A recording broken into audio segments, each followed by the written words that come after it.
La academia cambió ese término. No le llama actualmente invasión, le llama migración. Actualmente se llama la migración aria a la India. Sin embargo, Saludos amigos de Investigando la Historia, soy Carla Díaz y me encuentro junto al licenciado Carlos Eduardo Aramayo para esta última entrega de las primeras culturas indoeuropeas. ¿Cómo está, profesor? un saludo, Carla, muy bien. Continuaremos entonces con este desarrollo indoario. Bueno, recordarle a los amigos que esta es la última entrega, tal como lo mencioné, ya que eran 4 cápsulas dedicadas a las primeras culturas indoeuropeas. Hoy nos ocupamos de los indoarios, pero eso no es todo. Al final de esta cápsula les daremos un aviso súper importante. Así que, profesor, usted me dice cuándo subo las diapositivas. Muy bien, entonces empezaríamos con la primera imagen. En la anterior presentación hablamos de Sintashta y su desarrollo. Una vez que Sintashta se consolidó en el sur de los Urales, dio origen a la cultura en Asia Central, más al sur en Kazajstán, de Andronovo. Andronovo tiene principalmente dos variantes. Tiene aún más de dos, pero las dos más importantes son las culturas de Alakul y Fedorovo. Su desarrollo cultural fue principalmente entre el año 2000 antes de la era común y el 1200, también de esa misma era. En el mapa, en rojo, se ve la gran extensión que tenía Andronovo. Eh, desde Asia Central hasta inclusive Siberia. En la parte derecha y superior es esa zona de Siberia. Se considera que estos pueblos de Andronovo fueron bajando hacia donde dice en el mapa en color anaranjado Bimak. La cultura de Bimak fue en realidad un complejo cultural que quizá inclusive se le considera como una civilización. Bimak quiere decir complejo arqueológico de Bactria Marjana. Hay una teoría bastante interesante desarrollada por digamos, por quien descubrió esta civilización en Asia Central, que se llamaba Víctor Sarianidi. Considera que en Bimak se formó la cultura indo-irania, no la indoaria, una previa, la indo-irania. Sin embargo, la crítica, digamos, y la academia ha resuelto este asunto considerando que de Andronovo se pasó hacia el territorio de Asia del Sur, o sea, la India, Pakistán, y que no tuvo la influencia importante esta civilización de Bimak, por lo menos culturalmente o genéticamente, digamos. Aunque como todos los asuntos, o casi todos los asuntos que he comentado en esta serie, son polémicos, pero siempre hay una línea principal, ¿no? Lo que la academia acepta. Podríamos pasar a la siguiente imagen de la cerámica. La cultura de Andronovo tiene dos variantes, como les dije. Arriba está la cerámica que tenían ellos, pero de la cultura Alakul, y abajo está de Fedorovo. Eh, este tipo de cerámica tiene un nombre muy específico. Se llama cerámica gruesa incisa. Este término gruesa es importante porque se le considera que no era demasiado fina. Y también es incisa porque con un palo o un peine le diseñaban líneas o figuras geométricas en su superficie. En la siguiente imagen se va a ver ¿qué pasaríamos? En esta imagen se ve la cerámica en su forma más cruda, digamos,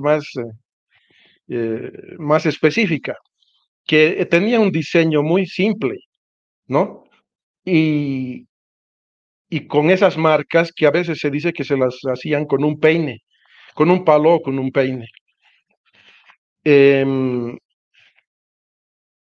Sobre todo esta última vasija o tipo de cerámica fue descubierta por una institución italiana que por lo menos hasta el año 2020 estuvo excavando en los sitios de Andronovo, muy próximos a la cultura de Bimak. O sea, inclusive estos asentamientos de Andronovo proliferaron al borde de la civilización Bimak o al borde del complejo cultural de Bactria Marjana.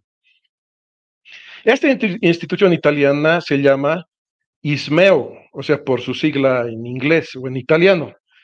En español diríamos Asociación Internacional para el Estudio del Mediterráneo y del Oriente. Debido a que varios estudiosos vieron que este tipo de cerámica indo-irania no se reproduce, no tiene una continuidad o un paralelo en India, o sea, en el continente de Asia del Sur. O sea, no existe un paralelo de esta cerámica en Pakistán, en el norte de Pakistán. Ahora, por ejemplo, pasaríamos a la siguiente cita, digamos, ¿no? Askopar Pola, en su libro Las raíces del hinduismo, del 2015, menciona que ni la cerámica de Andronovo, ni los túmulos típicos de la cultura de las estepas se encontraron al sur de la línea definida por las montañas Kopetdag, Hindu Kush y del Pamir. Sin embargo, los idiomas arios, originalmente hablados en las estepas del norte, alcanzaron Siria y Asia del Sur a mediados del segundo milenio antes de la era común. Esa es la gran paradoja. Quizás se podría ver esa zona en la siguiente imagen, esa zona intermedia. Por ejemplo, al centro está el mar Aral, esa zona acuosa, digamos, lacustre, al centro. Toda esa zona es de el Asia central. Sin embargo, como hablé en una presentación anterior, arriba en negro se ve el haplogrupo Z1A, Z94, o sea, dos muestras en color negro. Y abajo, casi en la esquina inferior derecha, se ven otras dos muestras en color negro, próximas al año 1000 antes de la era común. Esa última zona es Pakistán. Esto quiere decir que en toda esa zona de Asia Central no se vio, no se encontró ningún rastro arqueológico de algún esqueleto que tenga continuidad a la línea Z94 y debería existir ahí, porque actualmente en la India un sucesor de este haplogrupo es muy común entre los brahmanes. Es prácticamente el 20%. Para una explicación de cómo se desarrolló digamos, este árbol genético, podríamos pasar a la siguiente imagen. En la anterior charla, cuando hablé de Sintashta, los individuos de Sintashta tenían desde el R1 a Z93, pasando por toda esa línea en blanco, hacia abajo, hasta el R1A Z2125. Ese R1A 2125 ya se había formado, por ejemplo, para el año 2000, antes de la era común. Sin embargo, lo que está en azul arriba sería la continuidad necesaria de encontrar en esqueletos en Asia Central esos subclados, el R1AY3 y el R1AL657. Porque como dije hace un momento, el 20% de toda la población masculina de la India actualmente tiene subclados, o sea, ramas descendientes del R1A L657, pero no se encontró en un, digamos, sitio arqueológico este haplogrupo. Ahora, ¿dónde se pudo haber originado? Bueno, hay gente en la India, bueno, investigadores, genetistas, que defenderían que se formó en la India, pero también puede haberse formado mucho antes en Asia Central y que no se haya logrado descubrir hasta ahora.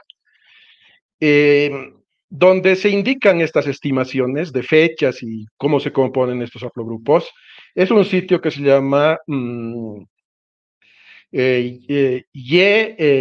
Haplogroup Y, y donde muestran estas estimaciones.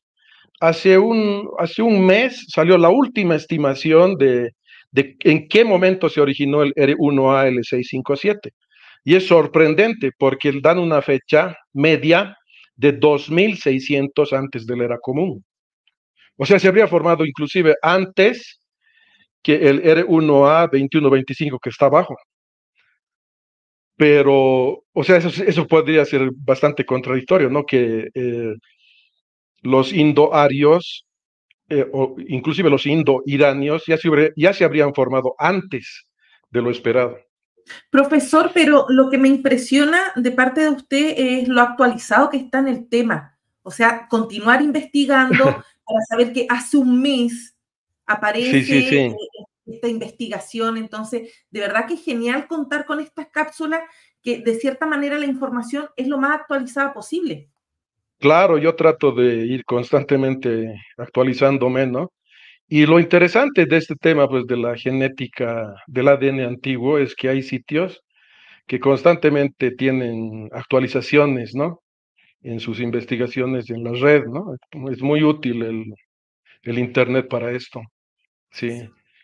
Ahora, podríamos pasar a la siguiente imagen de cómo hipotéticamente los indoarios, o sea, de los indoiranios que hablamos al principio, se habría formado los indoarios en el trayecto hacia la India, que se ve en el mapa. La cita del doctor Asko Parpola, que comenté anteriormente, se refiere a esa zona en donde está el país de Afganistán. Ahí dice Hindu Kush, y un poco más arriba dice Pamir. Toda esa zona montañosa, bastante elevada de la superficie del globo terrestre, es bastante complicada de atravesar. Y, digamos, antes de llegar ahí, en Asia Central, no se encontraron, como les dije, los haplogrupos que en India posteriormente son muy importantes. Sin embargo, se considera que sí cruzaron el Indo-Kush, los indo-arios, a través de un paso que existe ahí entre Afganistán y Pakistán. Se llama el paso Khyber. Y llegaron al norte de Pakistán, ahí cerca al Karakorum, donde dice Karakorum, pero un poco más al sur, donde dice Islamabad, la capital de Pakistán, un poco más al norte. Esa zona es la del río Swat, pero inicialmente veríamos cómo se ve la imagen fotográfica de cómo son estas montañas en la siguiente imagen. Sí, ese es el Hindu Kush. Es algo también un poco paradójico, ¿no? El Hindu Kush no está en India, está en Afganistán, pero tiene el nombre Hindu, ¿no? Es el Hindu Kush en Afganistán. Y esas montañas tuvieron que atravesar desde Asia Central los indo-iranios. Y habrían llegado al norte de Pakistán a una zona que se llama la zona del río Swat, el río Swat medio. Ahí se encontraron enterramientos de la cultura de Gandhara, la cultura de las tumbas de Gandhara, que es de una época de la Edad de Hierro, sobre todo, a partir de 1200 antes de la era común. Ahí veríamos en la siguiente imagen la cerámica. Esta es la cerámica típica de los enterramientos de Gandhara. Se trata de cerámica fina, roja y gris. O sea, así la han calificado. Es una cerámica muy bien desarrollada. Claro, se contrapondría, digamos, a lo que hace un momento veíamos, ¿no? La cerámica incisa gruesa de Asia Central, de la cultura Andronovo que se aproximaba a Bimak. En cambio, esta otra cerámica es fina, no es gruesa. Sin embargo, aquí en Suat se hicieron también pruebas del ADN antiguo. Y una de las paradojas también es que encontraron dos muestras con R1AZ94, o sea, el mismo haplogrupo que Sintashta. Pero como dije hace rato, se necesita la continuidad en la línea, porque esta cultura es de la edad de hierro y Sintashta es de la edad de bronce. Para Sintashta estaría bien que ya se haya formado el R1AZ94, pero para cuando hipotéticamente, si vemos como algo hipotético, hubieran llegado los indoarios a Pakistán, ya deberían haber tenido haplogrupos posteriores formados. Ya debería haberse formado el L657, pero no se encontró. Aún es una búsqueda, como la búsqueda del eslabón perdido, así. Es un punto pendiente. Ahora, lo que pasaríamos a la siguiente imagen es Sinauli. Esto lo podría llamar como la respuesta de la India ante la hipótesis de la Academia Occidental, ¿no? Porque ese paso que les comenté por los montes Hindu Kush y por el paso del Kíber, todo, se le llama de una manera bastante moderada ahora. Se le dice la migración aria a la India. Sin embargo, hasta hace unos 50 o 100 años quizá, entre 100 y 50 años atrás, se le llamaba la invasión aria a la India. Y para los habitantes de la India, digamos, inclusive para los nacionalistas, es un término que no es muy bien aceptado, ¿no? La academia cambió ese término. No le llama actualmente invasión, le llama migración. Actualmente se llama la migración aria a la India. Sin embargo, arqueólogos de la principal institución arqueológica de la India, que se llama ASI, Archaeological Survey of India, la Inspección Arqueológica de la India, es la principal institución arqueológica de ese país. Descubrieron un cementerio, casualmente, en Sinauli. Sinauli está ubicada en Uttar Pradesh, o sea, es el norte de la India, muy cerca al río Ganges. Eso ya es mucho decir. Y se encontró un carro, para variar, se encontró un carro. Veríamos en la siguiente imagen este carro. La cuestión es que dentro de la India se considera a este carro como el origen de todos los demás carros, digamos, indoarios. Claro, pero eso viene a chocar, ¿no? Con la hipótesis o con la demostración que comentamos cuando hablamos de Sintashta. La diferencia con este carro es que la rueda es sólida y y en esa rueda están incrustadas piezas triangulares de cobre. Y el palo o polo que conectaría con los supuestos caballos está forrado, digamos, está envuelto en cobre también. Sin embargo, esta imagen muestra cómo se encontró este dispositivo en un cementerio de Sinauli, pero está petrificado, o sea, de tanta antigüedad está petrificado. Todas las partes de madera las ha perdido y se han petrificado. Ahora, los investigadores de la Academia Occidental, ¿qué dicen de este caso? Es una carreta, dicen, no es un carro auténtico.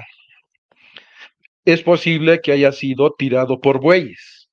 Como vemos, el palo es demasiado largo. Sin embargo, en la India, los propios arqueólogos que lo descubrieron, que fueron Arvind Anjul y sus compañeros, declaran que es un carro tirado por caballos. En la siguiente imagen veríamos una reconstrucción más precisa. Claro, la gran diferencia es la rueda, ¿no? Pero si es, digamos, auténticamente un carro tirado por caballos, sería de una sofisticación muy grande, ¿no? Bueno, hasta ahí podríamos explicar el contraataque, digamos, de la India, el contraataque de los investigadores hindúes, que dirían que todo el proceso partió de su país, ¿no? Aunque la versión oficial de la academia es que no, que es un carro tirado por bueyes. Bueno, hasta ahí sería la presentación. Profesor, hemos aprendido montones en estas 4 cápsulas, pero como les dije al inicio a los amigos de Investigando la Historia, les iba a dar un anuncio y lo importante es que ahora vamos a continuar, bueno, usted va a continuar con el desarrollo de los indoarios, pero en la India y en Siria. Sí, así sería la siguiente presentación y gracias a ti por invitarme y para continuar con estos temas tan, al mismo tiempo polémicos e interesantes. Súper interesante. Me llama la atención eso del desarrollo de los indoarios en Siria. Siria es mi país favorito y Sí, conozco evidentemente. absolutamente la arqueología tan antigua que hay en Siria. Sí, o sea, va a ser un tema muy interesante debido al contacto cultural entre los indoarios que llegaron a esa zona y las culturas, inclusive los imperios que existían ahí como el egipcio. Y también los hititas están ahí en el conflicto por el Buenísimo. territorio. Sí. Le agradezco estas 4 cápsulas para poder interiorizarnos en las primeras culturas indoeuropeas. Yo ahora cada vez que duermo sueño y me aparece la voz de Haplogrupo. Nunca la había escuchado. Ah, sí, pues es un término científico, ¿no? Que usan los genetistas. Sí, Pero muy es genial. bien. De verdad que es genial saber cómo es el trabajo de los genetistas en estos temas.